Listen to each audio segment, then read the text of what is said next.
NEET தேர்வு வினாத்தாள் கசிவு விவகாரத்தில் குற்றவாளிகளை கண்டறியாவிட்டால் நிச்சயமாக மறு தேர்வு நடத்தப்பட வேண்டும் என உச்சநீதிமன்ற தலைமை நீதிபதி சந்திரசூட் தெரிவித்துள்ளார்.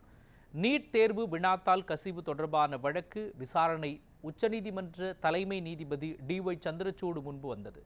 அப்பொழுது நீட் தேர்வு என்பது 20 லட்சத்திற்கும் அதிகமான மாணவர்களின் வாழ்க்கை சார்ந்த விஷயம் என்பதால் இந்த விவகாரத்தில் அதிக கவனத்துடன் செயல்பட வேண்டும் என தேசிய தேர்வு முகமைக்கு நீதிபதி அறிவுறுத்தினார்.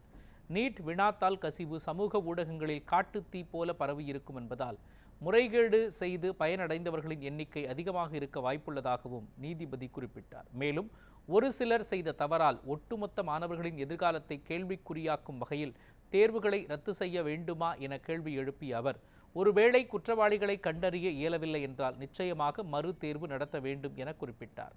நீட் வினாத்தாள் கசிந்த விவகாரத்தில் இதுவரை எடுக்கப்பட்ட நடவடிக்கை குறித்து வரும் ஜூலை 10ஆம் தேதிக்குள் அறிக்கை சமர்ப்பிக்க மத்திய அரசுக்கு உத்தரவிட்ட நீதிபதி வழக்கை ஜூலை 11ஆம் தேதிக்கு ஒத்திவைத்தார்.